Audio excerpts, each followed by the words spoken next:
Alors, bienvenue à tous et à toutes dans ce partage que je fais avec vous aujourd'hui qui s'intitule « Soumettez-vous ». Nous avons, pour la plupart du temps, cette habitude de nous soumettre aux choses qui nous entourent, à nos envies, à nos pulsions. Et on a cette facilité, je dirais, à l'envers du décor, dans ce qu'on peut entreprendre, dans ce qu'on peut faire, de se soumettre plus ou moins facilement. Mais il y a certaines choses qu'on ne veut pas se soumettre. On appelle ça la rébellion, on appelle ça, voilà, se mettre en désaccord, se mettre en colère, etc. Et la plupart du temps, dans le monde que nous vivons, nous avons cette facilité de nous soumettre à ce système. Nous avons cette facilité de se soumettre à, je dirais, les gens qui nous entourent, qui parfois, eh bien, nous invitent et nous proposent d'aller avec eux. Au travers de nos choix, au travers de nos décisions, nous avons cette habitude de nous soumettre facilement. C'est pas une contrainte, c'est quelque chose, voilà, on veut plaire à l'autre, on veut faire pareil. On voit la copine ou le copain, il dit voilà, je veux faire comme ça te dit tu viens. On va dire ok, vas-y, on se soumet à sa requête et on le suit et etc. Donc c'est devenu une norme de se soumettre dans la société qu'on vit pour plaire à l'autre, pour pouvoir faire comme les autres. Et on a peur d'être différent. Dans la société qu'on vit, on a peur d'être différent. On a peur d'être celui qu'on va mettre de côté, celui qui n'est pas comme les autres. Parce qu'il y a un code, il y a un système et il faut se soumettre. Alors, évidemment, moi ce soir, je vais vous parler de quelque chose de très important qui est se soumettre à, pas au monde, pas au système, mais à Dieu. Et en l'occurrence, on va prendre l'épître de Jacques, chapitre 4, le verset 7. Dieu résiste aux orgueilleux, mais il fait grâce aux humbles. Soumettez-vous donc à Dieu, résistez au diable et il fuira loin de vous. Là, c'est le premier passage. Là, on parle d'une soumission bénéfique. Je m'explique. On parle d'une soumission qui n'est pas négative pour nous, pour notre parcours, pour notre cheminement dans notre vie. On a tendance à se soumettre à toutes sortes d'idées, à toutes sortes de préjugés et aux gens qui nous invitent dans les soirées, etc. Et cela, malheureusement, parfois engendre des choix négatifs. Des, je dirais, malheureusement, choix qui vont nous conduire dans des problèmes dans notre vie. On va dire, oui, on va pointer le diable. Oui, bien sûr, vous avez ouvert une porte. Vous avez ouvert une porte. En faisant tel choix, en décidant de faire tel et tel décision, etc. Bien sûr, bien sûr. Bien sûr que les mauvaises circonstances s'en viennent. Mais arrêtez de croire que ce n'est pas de votre faute. Arrêtez de vous mentir. Je me permets de m'excuser, encore une fois, à ceux et celles qui vont écouter ce message et qui se sentiront concernés et qui vont peut-être, je dis bien, se sentir agressés dans leur conscience. Je ne tiens pas à faire ça, mais je tiens à dire simplement, arrêtez de vous mentir. Les mauvaises conséquences que vous avez engendrées sont liées à vos choix et à la soumission que vous avez donnée à l'autre ou à la décision que vous avez prise de vous soumettre à tel et tel choix. Donc, Dieu, en contrepartie, lui, ne veut pas que vous vous soumettez au mauvais choix. Ce qu'il désire, c'est le bien pour vous et non le malheur. Donc, on va continuer, donc, parce qu'il dit, approchez-vous de Dieu et il s'approchera de vous. Ça, c'est la seconde chose. Là, il y a une révélation. Dans le passage de Jacques, chapitre 4, le verset 7, il y a une révélation là. Ça veut dire que si maintenant on veut se soumettre aux choses positives dans notre vie, il y a une condition qui nous est mentionnée ici, dans la Bible. Il y a une condition, c'est de nous approcher du Créateur. Ah oui, c'est de nous approcher de lui. Voilà, tu viens, tu fermes la porte de ta chambre, tu commences à te mettre à genoux discrètement, personne ne te voit, c'est entre toi et Dieu évidemment, bien sûr. Et là, tu commences à lui parler. Tu commences à rentrer dans cette intimité-là, qui fait que tu lui appartiens. Qui fait que c'est ton ami maintenant. C'est plus quelqu'un de lointain comme ça, dans une croyance, dans une tradition culturelle. Non, non, c'est quelque chose là, ça devient important dans ta vie. Ça devient ton confident, Ça devient celui qui essuie tes larmes, celui qui va t'ouvrir des portes, celui qui va être avec toi et qui va t'accompagner dans ta vie. Est-ce que vous comprenez? Donc là, on commence à rentrer dans quelque chose d'important. Quand vous allez vers Dieu, c'est là. Et ensuite, il y a quelque chose de plus important. Nettoyez vos mains, pécheurs. Purifiez vos cœurs, hommes irrésolus. Là, c'est la seconde étape. Est-ce que vous comprenez? Là, c'est la seconde étape. Donc, il va falloir essuyer vos mains de ce que vous avez fait là. Quand vous avez été dans des lieux comme ça, que vous avez fait des mauvais choix, que vous avez commencé à pleurer parce que voilà, vous avez été sali, votre réputation a été salie, vos problèmes se sont arrivés, vous avez eu des soucis, vous êtes terminé en GAV. Je ne sais pas ce qui vous est arrivé exactement. Toujours est-il que ces choix ont engendré des problèmes. Et ce n'est pas quelque chose d'anodin, ce n'est pas quelque chose qui est tombé du ciel. Non, ça a été fait par vous. Ça a été conduit et ça vous a ramené à ce problème. Parce que vous vous êtes soumis à cette généralité qui est, eh bien, malheureusement, de faire ce qui n'est pas bon.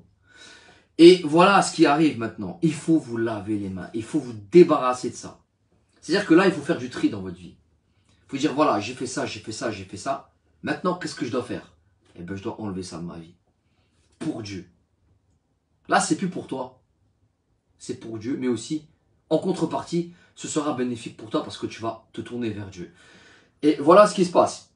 Purifiez vos cœurs. Purifiez vos cœurs. Et il se dit quoi ensuite? Purifiez vos cœurs, hommes irrésolus. Sentez votre misère. Soyez dans le deuil et dans la larme. Que votre sourire change en celui de votre joie et en tristesse. Humiliez-vous devant le Seigneur et il vous élèvera. Humiliez-vous devant le Seigneur et il vous élèvera. Je sais que ça peut paraître complètement, je dirais, surprenant ce que je viens de vous dire. Mais croyez-moi que quand vous avez des problèmes, quand tout va mal, quand vous commencez à vous dire « mince, il faut que je commence à changer ma vie, il faut que je commence à changer ce que j'ai fait ». Et quand vous vous tournez vers Dieu, que vous vous humiliez devant lui, croyez-moi que Dieu vous entend, que Dieu entend votre prière, que Dieu entend et que Dieu vient changer votre vie. Croyez-moi, c'est réel. C'est une expérience qui est réelle et que vous devez peut-être expérimenter. Peut-être que vous ne l'avez pas encore fait, mais il n'est jamais trop tard pour le faire. Dieu donne toujours une seconde chance à celui qui se tourne vers lui. Parce que si on prend cette décision de regarder à lui, de changer pour lui, de se tourner, de faire demi-tour, alors Dieu commence à prendre notre main et commence à prendre le relais. Tout ce qui a été fait de mauvais est prêt et sous le point d'être effacé. Parce que Dieu, évidemment, je le dis tout le temps, a envoyé Jésus-Christ sur la terre pour être crucifié sur la croix. Pour que quiconque croit en lui, eh bien, au travers de son sacrifice, soit sauvé et que ses péchés soient effacés. Jean 3,16. Donc, c'est une révélation, c'est la bonne nouvelle de ce qu'on appelle, on appelle cela la bonne nouvelle de l'évangile. Donc, Jésus offre la miséricorde, il offre le pardon des péchés au travers de la croix, au travers de son sacrifice, je le répète, il a donné la vie éternelle à quiconque croit. C'est le moment, lorsque tu es dans l'humilité, lorsque tu comprends ton erreur, lorsque tu comprends que tu as marché longtemps dans ta vie sans le Créateur. Parce que tu as voulu faire chemin à part. Tu l'as mis de côté. Tu t'es dit, voilà, je vais faire comme je veux, je vais rigoler, je vais m'amuser. Et à un moment donné, tu te dis, mince, j'ai dû louper quelque chose. Et tu t'aperçois qu'en fait, tu t'es éloigné de Dieu. Tu t'aperçois qu'en fait, tu dois te rapprocher de lui. Et tu te dis, mais Dieu, c'est quelque chose de lointain, maintenant il ne pourra plus m'accepter. Eh bien, dis-toi que c'est faux. C'est entièrement faux. Et je t'invite réellement à t'approcher de lui au travers de Jésus-Christ. Parce que Jésus-Christ a un plan pour toi. Il a un plan, c'est la rédemption, c'est le pardon de tes péchés. Et il veut t'accorder la vie éternelle. Et la paix, l'amour, la joie que tu ne connais pas dans ce monde et que tu cherches par-dessus tout. Au travers de cette soumission que tu as à outrance avec ce que tu fais par rapport aux autres, pour plaire aux autres, pour être comme les autres, etc. Arrête de vouloir faire des efforts pour les autres. Fais un effort pour le Créateur. Celui de révéler ton cœur à lui et celui de lui ouvrir et de lui donner ta vie.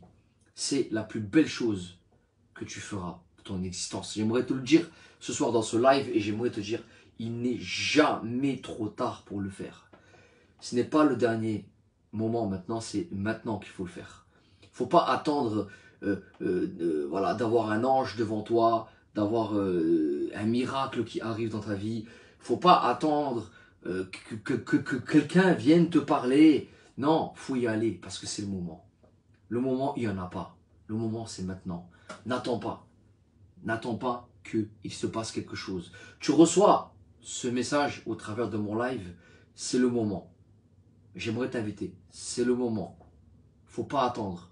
Faut pas te dire, voilà, dans ton raisonnement, je vais plaire à mon copain. Je peux pas, j'aime bien et tout, j'aime bien. Non, c'est le moment. C'est le moment. Tu peux pas être à gauche et à la fois à droite. Ou être au milieu. C'est pas possible d'être au milieu. Faut que tu choisisses. Donc, si tu veux être avec Dieu, il faut être avec Dieu. Si tu veux être avec les choses inverses de Dieu, malheureusement, tu seras loin de Dieu.